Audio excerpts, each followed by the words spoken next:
எதிர்த்து திமுக உச்சநீதிமன்றத்தில் தொடர்ந்த வழக்கை ஏற்க மறுத்திருக்காங்க. எல்லாருக்கும் இதுல ஒரு சர்ப்ரைஸ் என்னன்னா, முதல்வர் கரூருக்கு சென்றால் திமுகவிற்கு எதுக்கு இவ்வளவு பயம் வருது? முதல்வர் கரூருக்கு போகணும்னா ஏன் திமுக இவ்வளவு பயப்படுறாங்க? கரூருக்கு போறது ஒரு முதல்வருக்கு அந்த மாநிலத்தில் உள்ள எங்க போறதுக்கும் 100% உரிமை உண்டு. அனைத்து தொகுதிகளும், எல்லா தொகுதிகளும், எல்லா இடத்திற்கும் முதல்வர் 100% போறதுக்கு உரிமை உண்டு எல்லா இடத்துலயும். ஆனால் கரூருக்கு போறாருன்னு ஏன் இவ்வளவு பயப்படுறாங்க? என்ன பிரச்சனை திமுகவிற்கு? அப்படி என்ன அங்க திமுக முதல்வர் போனால் முதல்வரிடம் அந்த மக்கள் என்ன சொல்லி விடுவார்கள் என்று இவர்கள் பயப்படுகிறார்கள். எதுக்கு கரூர்னு ஏன் திமுக ஃபர்ஸ்ட் பயம் வருது? கரூருக்கு போகிறதுக்கு எவ்வளவு நாள் இவங்க தடுக்க முடியுமா? இல்ல கரூர் ஒரு தமிழகத்தின் ஒரு பகுதி, முதல்வர் சென்றதுல என்ன பிரச்சனை? சோ அது ஏன் இவங்க முதல்ல பயந்துகிட்டு முதல்லயே போய் ஒரு மனுவை ஏன் தாக்கல் செய்யறாங்க? அதுவே தவறு. ஏன்னா ஒரு முதல்வர் போகக்கூடாதுன்னு சொல்றதுல எந்த இது இல்லாமல் எல்லாமே சட்டப்பூர்வமா நடக்குது. என்னன்னே தெரியாம ஒரு லீகல் டீம், அதாவது இன்னைக்கு உச்சநீதிமன்றம் நீதிபதி சொல்றாங்க குற்றவாளின்னு சொல்லிருக்காங்க. முதல்ல போய் படிச்சுட்டு வாங்கன்னு சொல்லி அமைச்சிருக்காங்க அந்த அட்வொகேட்ஸ். முதல்ல போய் நீங்க போய் கேஸ் எல்லாம் படிச்சுட்டு வாங்க, எதுக்கு கேஸ் போறீங்க, எதுக்கு பெட்டிஷன் போறீங்கன்னா படிச்சுட்டு வாங்கன்னு சொல்லி அமைச்சிருக்காங்க.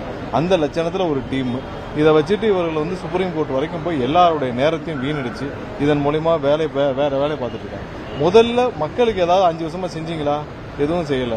ஒரு 5 வருஷம் எதுவும் செய்யல. 70 வருஷம் நீங்க செஞ்ச அனைத்து துரோகத்திற்கும் இன்னைக்கு நீங்க தமிழக மக்கள் மொத்தமா விலை கொடுத்திருக்காங்க. இதை விட்டுட்டு நீங்க இன்னைக்கு முதல்வரை கரூருக்கு போறது ஒரு சின்ன ஒரு செய்தி கூட வராத நிலையில் உடனடியாக போய் ஒரு மனுவை தாக்கல் செஞ்சால் என்ன பயம் திமுக? கரூர்னு சொன்ன ஏன் அவ்வளவு பயப்படுறீங்க?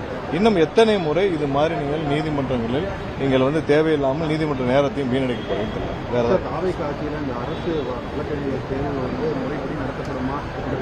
இல்ல, நான் காலையில அதை தெளிவா சொல்லிட்டோம். கண்டிப்பா 100% முறைப்படி நேர்மையாக தான் நடந்துட்டு வருது. நேர்மையா நடக்கிறதுனாலதான் இவ்வளவு தூரம் விசிபிலிட்டி இருக்கு. ஏன்னா இதுக்கு முன்னாடி யார் நியமிக்கிறாங்க தெரியுமா? இதுக்கு முன்னாடி நியமிச்சவங்க எல்லாரும் எடுத்து பாருங்க, தகுதியின் அடிப்படையில் எவ்வளவு கொடுத்துட்டு வந்தாங்கன்னு. இப்ப கண்டிப்பா அடுத்த 6 மாசத்துக்கு டெம்பரரி நியமனம் தான். 6 மாசத்துக்கு டெம்பரரி நியமனம் தான் பண்ண போறோம். அந்த டெம்பரரி நியமனத்தின் அடிப்படையில் எல்லாருக்கும் அந்தந்த மாவட்ட ஆட்சியர் அவங்களுக்கு அப்ளிகேஷன் எல்லாம் எடுத்து வேலிடேட் பண்ணி பேக்ரவுண்ட் செக் பண்ணி அதெல்லாம் கால் பண்ணி அவங்க பண்ணிட்டு இருக்காங்க. இதில் சூட்டபிலிட்டி இவ்வளவு ப்ரொஃபைலையும் வேலிடேட் பண்ணி எல்லாரையும் கொண்டு போறது, பேக்ரவுண்ட் செக் பண்றதுல எல்லாத்துக்கும் ஒரு சில நாட்கள் கூடுதலாக பிடித்து விட்டது. கண்டிப்பா இது 100% நேர்மையா நடக்குது. எங்கேயாவது தவறு நடக்கும் பட்சத்தில் குறிப்பிட்டால் 100% எந்த தயவுதாச்சும் நடவடிக்கை. செந்தில் பாலாஜி அவர்களை பிடிப்பதில் தொடர்ந்து காவல்துறை சுரக்கம் காட்டிட்டு வருதுன்னு சொல்றாங்க. இல்ல, நீங்க 4 வருடம் அவருடைய 3-4 வருடம் அவருடைய தம்பி அசோக் ஏற்கனவே தலைமுறைவா இருந்தார். எத்தனை சம்மன் அனுப்பப்படிச்சு ஈடியில இருந்து தலைமுறைவா இருந்தல. அவருக்கு ஓடி ஒளிவெல்லாம் பெரிய விஷயமே இல்லை. அவர் அன்னைக்கே ஒரு 5 நிமிஷம் அசந்து அப்பயே எஸ்கேப் ஆயிருப்பார். ஸோ இப்ப காவல்துறை அவருடைய கடமையில என்ன செய்யணும் செஞ்சுட்டு இருக்காங்க. ஒரு சம்மனுக்கு அளித்தால் ஆஜராவதில் என்ன பிரச்சனை? இப்ப நீங்க உங்கள் சம்பந்தப்பட்ட ஆட்கள் பிடிபட்டிருக்காங்க. சம்மன் அளிக்கப்பட்டால் ஆஜராகி பதில் சொல்வது என்ன பிரச்சனை இருக்கு? இதற்கு எதுக்கு நீங்கள் சம்மனுக்கு ஆஜராகாமல் ஓடி ஒளிய வேண்டும்? அப்ப நீங்க அந்த குற்றத்தில் உங்களுடைய ஈடுபாடுகள் எந்த அளவுக்கு இருக்குன்றது நீங்க புரிஞ்சுக்கணும். ஸோ இதே மாதிரிதான் அவர் எல்லா விஷயத்திலையும் செந்தில் பாலாஜி தானே பெரிய இவர் போல் நினைச்சு போகலாம். ஆனா சட்டப்படி அந்த துறையில அங்க விசாரணை எப்படி நடக்குது அதை பத்தி நம்ம தலையிட முடியாது. பட் அங்க என்ன நடக்குதுன்னு தெரியல. பட் இருந்தாலும் சம்மன் அனுப்பப்பட்டால் எங்களுக்கு எவ்வளவு சம்மன் இருக்கு, நாங்க போய் ஆஜராயிருக்கோம்ல. டெல்லியில சிபிஐல போய் கூப்பிட்டாங்க, நாங்க ஆஜராலையா? நாங்க போயிட்டு வரலையா? எல்லாரும் போயிட்டு வந்தோம்ல. சம்மன் கழிக்கப்பட்டால் ஆஜராவதில் என்ன பிரச்சனை இருக்கு? உங்க தரப்பு விளக்கத்தை சொல்லுங்க. அதுக்கே ஆஜராகாமல் ஓடி வேண்டும் என்ன இருக்கும்? அப்போ உங்களிடம் 100% ஒரு தவறு இருக்கின்ற பட்சத்தில் தானே நீங்க இதுலமா சரி சட்டப்படி என்ன செய்யணுமோ அந்தந்த துறை செய்வார்கள். அதில் நாங்கள் சொல்றது இப்ப நடப்பாண்டு மின் கட்டண உயர்வு இல்லை அப்படிங்கிறது நீங்க அமல்படுத்திருக்கீங்க. எல்லா துறையினரும் வரவேற்பு தெரிவிக்கிறாங்க சார். அதே மாதிரி இப்போ மின் கட்டணம் குறைப்பு தொடர்பாக ஏற்கனவே வச்ச முன்வைப்பு முதலாவதா இந்த துறையை சீரமைக்க வேண்டிய வேலைகள் நிறைய இருக்கு. அதை சீரமைத்து முடிச்ச பிறகு மக்கள் பயன்படும் வழியில் என்னென்னமெல்லாம் வசதிகள் செய்ய முடியுமோ அதை கண்டிப்பாக செய்வோம். சீரமைக்கும் வேலைகள் தொடர்ந்து நடைபெற்றது. இப்ப நம்ம குறிப்பிட்டது போல அந்த 15,000 பேர் ஆட்களை வேலைக்கு இருக்கும் வேலைகள், மற்றபடி எல்லா சப்ஸ்டேஷன்ஸ் எல்லாம் நிறுவன வேலைகள் எல்லாம் அனைத்து வேலைகளும்.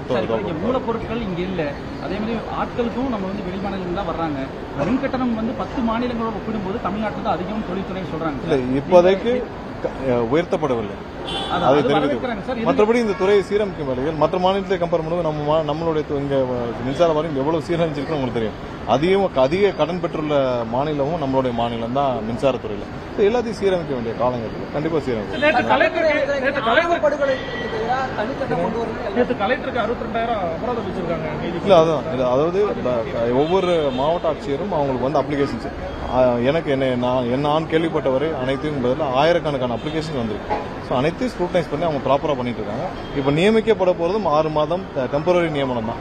எங்கேயும் தவறு நடக்கவில்லை. நிறைய இடத்துல ஏதோ பழைய சிபாரிசு கடிதம் இல்லை. எந்த கடிதத்தின் அடிப்படையில் யாரும் நியமிக்கப்படவில்லை.